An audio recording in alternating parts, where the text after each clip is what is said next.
Runaway Princess. Chapter 1. The Happy King. There was once a happy king. He lived with his queen and her little sister in a magnificent mountain palace. The palace was filled with treasures and wonders. The most wonderful of all was a magic donkey who could turn straw into gold. But the king's happiness did not last, for his dear queen fell ill. Oh, no. The doctors said she didn't have long to live. Promise me something, she begged her husband. Anything, vowed the king. Don't marry again, she whispered, until you find a wife as good as me. And then she died. Now the king's heart grew cold. As the years went by, people begged him to remarry. Who will rule after you? You little child. But he always refused. There is no one as good as my queen, he snapped, and so he grew old and cruel, with only Anna, the queen's sister, for company. Chapter 2. Proposal. Princess Anna was much younger than the queen, but she grew up to be just as beautiful and even more kind. In time, even the king noticed how lovely she was. Now I can keep my promise, he decided. I shall marry you. Anna's heart sank. She couldn't marry this cruel old man. Cruel old man, but she was too afraid to tell him. Then she had an idea. I'll set him an impossible task. I could never marry without a dress as beautiful as the sky, she said. But the king snapped his fingers. Fetch my best dressmakers, he ordered. That night, the king gave Anna a dress of shimmering blue, embroidered all over with silky clouds. Now you can marry me. I want this dress. You too? Why? It looks uncomfortable? Anna thought quickly. Not without a dress as beautiful as the moon, she replied. Again, the king snapped his fingers. Get those dressmakers back here, he said. The next day, there was a dress of shining silver trimmed with glowing moonstones. Now you can marry me. Not without a dress as beautiful as the sun, pleaded the poor princess. So the king snapped his fingers again. The next day, there was a dress of glittering gold scattered with scarlet rubies. Now, I want this dress. Now what? Is she going to marry him? No, I will never, ever, No, ever. not you. Is she going to marry him because he's got the dress ready now? No. What's she going to say? She's going to run away. Oh, I see. I don't want to marry this old cruel man. Anna was in despair. There's one more thing, she pleaded. I like a cloak of donkey skin, but not any old skin. It must be from a magic donkey. Uh-oh.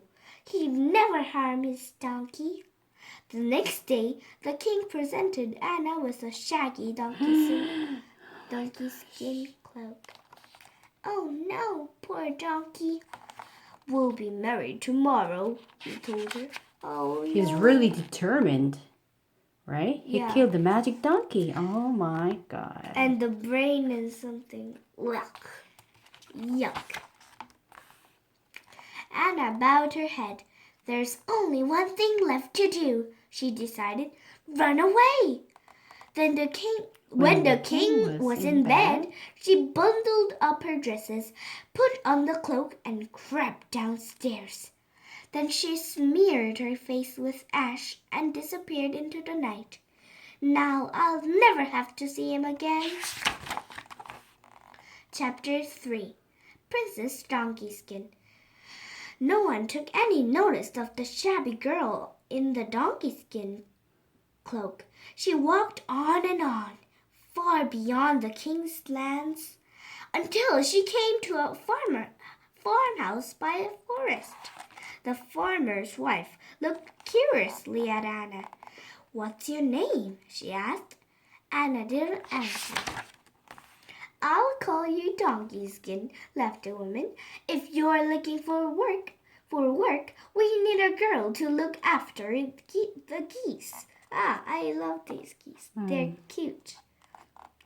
Donkey Skin worked hard. The farmer and his wife grew very fond of her. They never guessed their goose girl was a runaway princess. Sometimes, as she herded the geese, Anna heard hunting horns in the forest. One day, she spotted a handsome prince among the trees. She gazed shyly at the prince. Then she looked sadly at her tattered cloak. "If only I could be a princess again." Look at these bunnies. They're talking. And the squirrel in here. The little. Wow. And snail too. Oh, yes. There's many animals in here. And there's some... Mouse? Yeah, it's a mouse. They're mice. Okay. That evening, she hid in her room and took out the sky blue dress. The prince was riding home. Was riding home When he spotted the farmhouse. "I'll stop and ask for a drink," he decided. One of the windows glowed with a mysterious blue light. Inside, the prince saw a girl in a shimmering blue dress. She's as beautiful as the sky," he thought, losing his heart to her. Do, do, do, do. Suddenly, he felt too shy to knock. He rode slowly back to his castle, dreaming about the mysterious girl. Who was she? Look at the horse. The next day, the prince sent a messenger to the farm, but there was no sign of a girl in a sky blue dress. Chapter 4.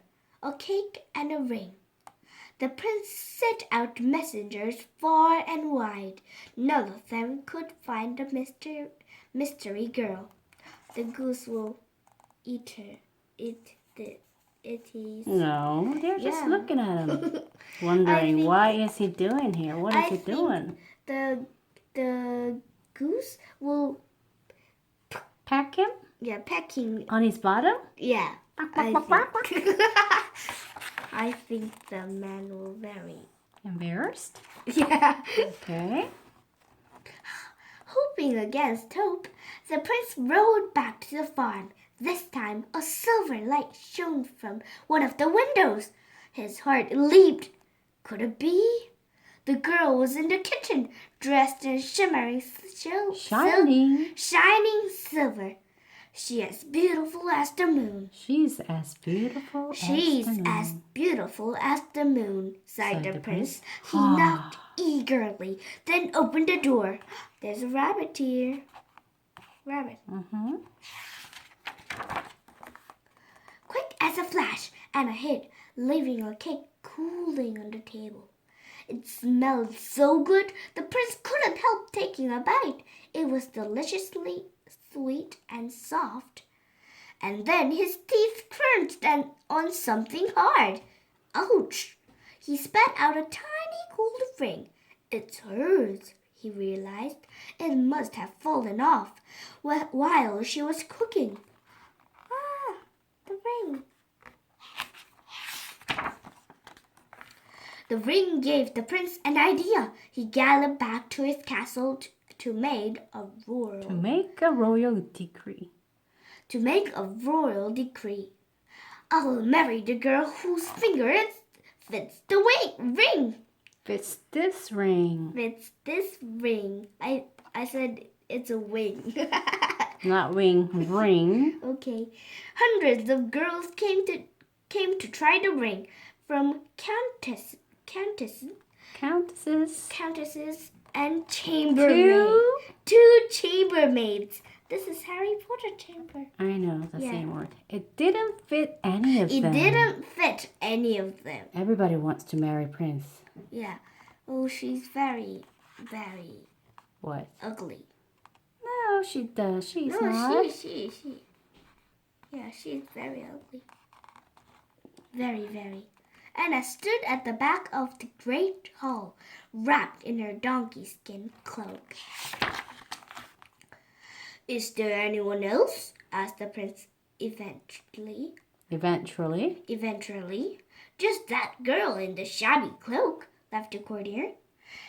You don't want to marry her?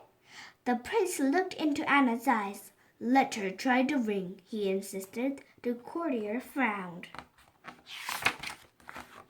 Anna held out her hand. The ring was perfect. A perfect fit. Will you marry me? Asked the prince. Yes, said Anna, letting the cloak slip from her shoulders. Everyone gasped.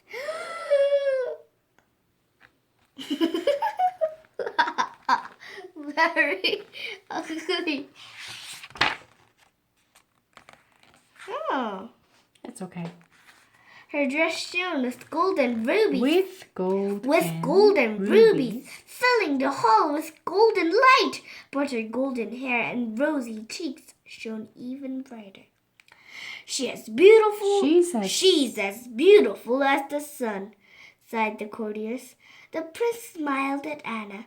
I knew I'd find you, he whispered happily. What if the girl? Yeah. What if the princess is not beautiful? Do you think the prince would marry her? No. Beauty is not everything. Why? Because even though, let's say, a lady who is really beautiful, but she's really wicked and mean, would you like to? Never. Never, never. So the beauty is not everything. Yeah. But the beautiful and kind is very good. But beautiful and not kind is bad, and ugly and kind is... I don't know about that. The wedding was held a few days later. The prince invited royal guests from around the world. Anna invited the kind farmer and his wife. Anna told their guests her whole story. But now I'll never run away again, she finished, gazing joyfully at her prince. There's ducklings. I want 1, 2, 3, 4, all of them in my house. No way. No, yes way. All right, bye-bye. Bye.